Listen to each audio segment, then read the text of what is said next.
La palabra al señor Ramesh Rajasingham. Thank you, Mr. President. It's hard to put into words the extent of the daily struggle faced by so many Afghan families, but the numbers tell their own story.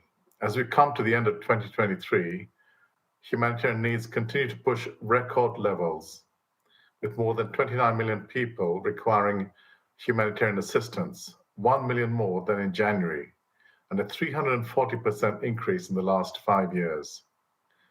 New developments continue to pile on the pressure.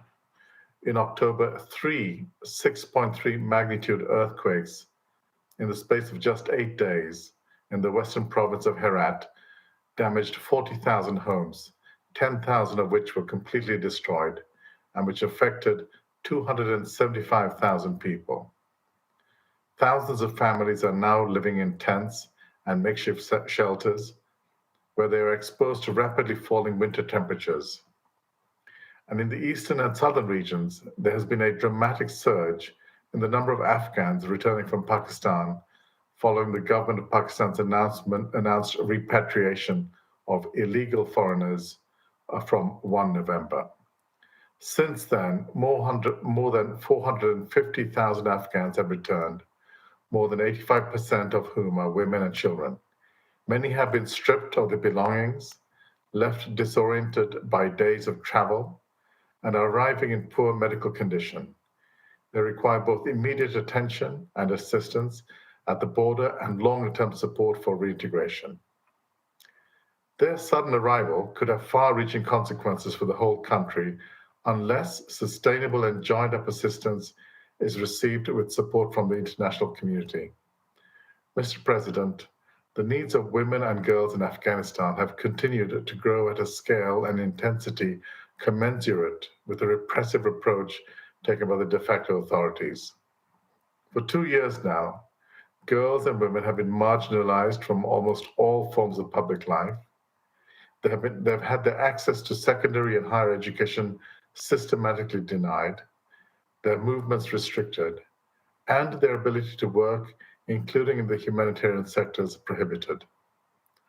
While no additional bans or restrictions have been imposed on women working for international and national NGOs or the UN since I last addressed the Council in June, further attempts have been made to limit their role.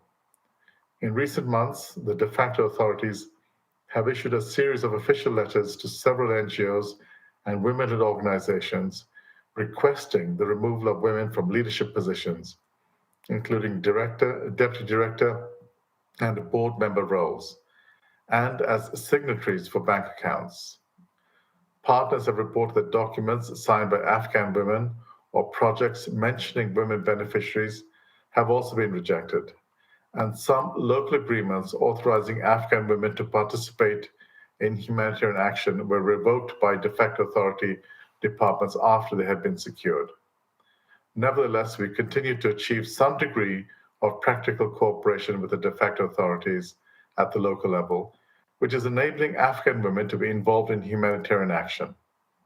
To date, at least 630 local arrangements have been agreed, permitting Afghan women to participate in all manner of response activities, from assessments to registration, distribution and service delivery and monitoring.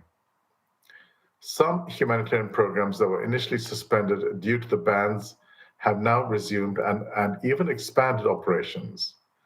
A recent in-country partner survey has revealed that since January, just under 1/3 of humanitarian and women-led organizations employing both Afghan women and men are now fully operational. An additional 43% of organizations reported that they are partially operating with both Afghan women and men staff. While aid delivery in Afghanistan remains far from straightforward or ideal, these are signs that principled aid delivery is both possible and ongoing. Mr. President, the humanitarian community remains committed to delivering this principled assistance. Between January and October this year, the UN and our NGO partners provided direct life-saving assistance to 26.5 million people, including to 14.2 million women and girls. And in some sectors, such as education, food security, and health, assistance has even increased. Adequate financial resources are required to maintain reach to women and girls moving forward. The humanitarian response has a critical funding gap of 1.8 billion US dollars as we end this year. Mr. President, in this challenging context, the humanitarian exception provided by Security Council Resolution 2615 continues to play a vital role.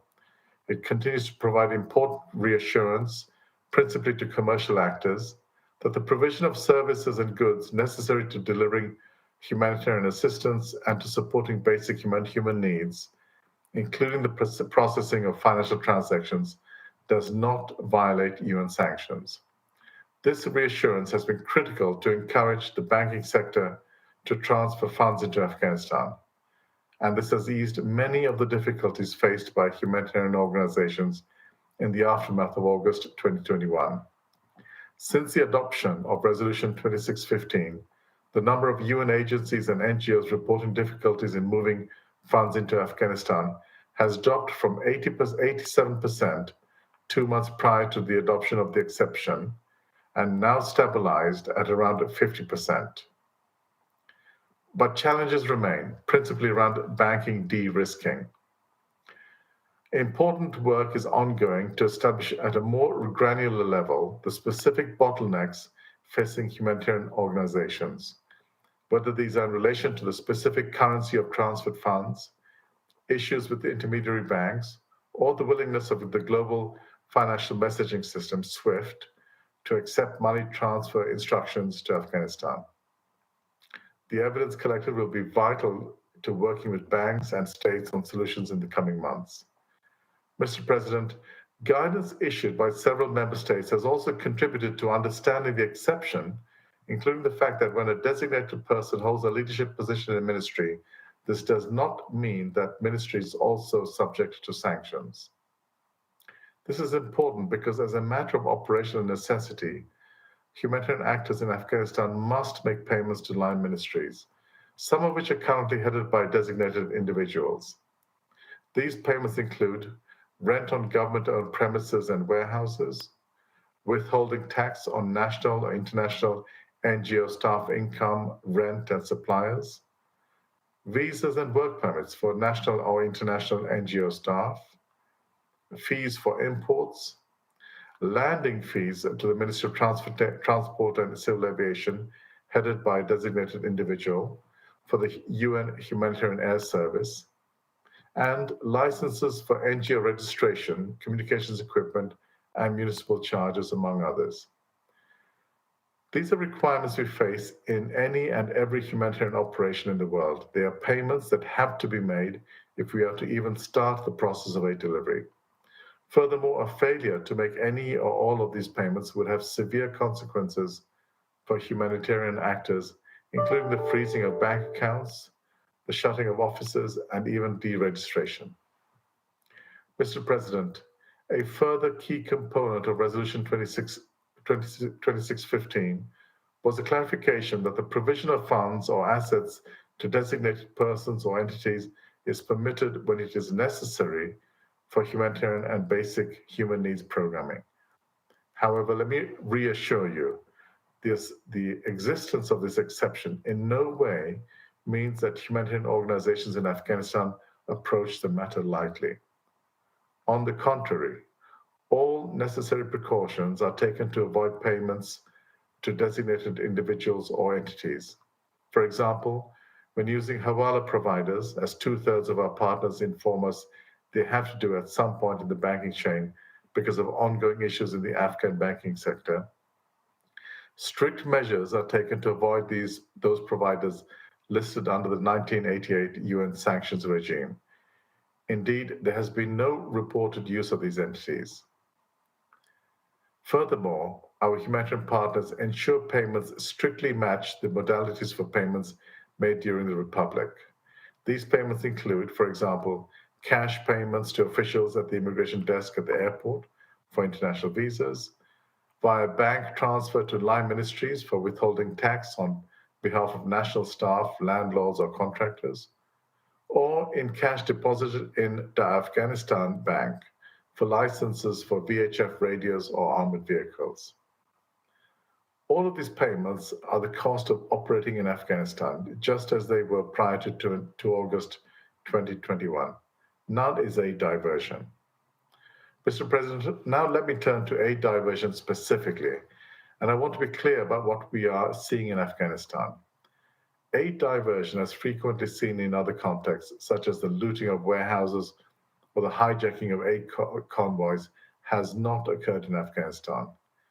To the extent that aid diversion has occurred or poses a threat, it tends to take place post-distribution, often in the forms of confiscation of assistance by the authorities or community leaders. Aid that is confiscated tends to be taken to ensure that everyone in a community, rather than only the 70 or 80% who are most in need, receives some form of assistance. It is not intended to benefit the authorities or leaders themselves. Redistribution of this kind is a common cultural practice in Afghanistan and something frequently undertaken by communities themselves. This in no way means that the practice is not problematic and that it does not constitute aid diversion. It may. But it does mean that the mitigation measures and response needed to be tailored to the specific nature of the practice. The other challenge we are seeing to aid distribution in Afghanistan relates to attempted interference in aid programming by the de facto authorities. Over the past year, there has been a noticeable increase in the desire of the de facto authorities to be more involved in humanitarian programming.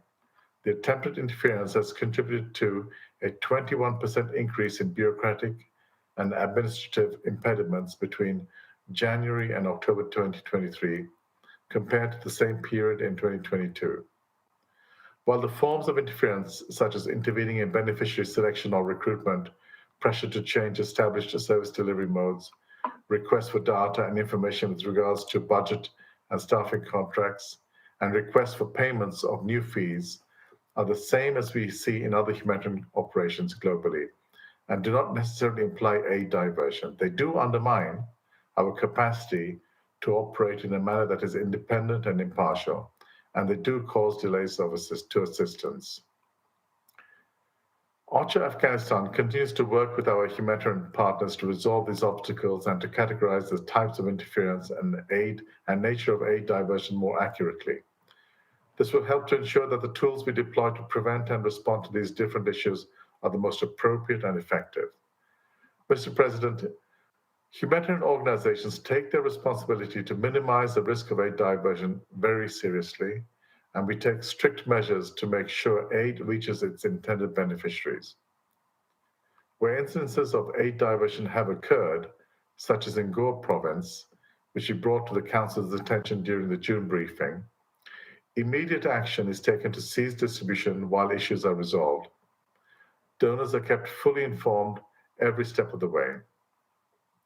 Mr. President, OCHA has just launched the Global Humanitarian Overview for 2024. Afghanistan remains one of the countries with the highest levels of humanitarian need and the country in which we are aiming to reach the greatest number of people with humanitarian assistance. And the humanitarian community is committed to doing so. But we cannot be the solution.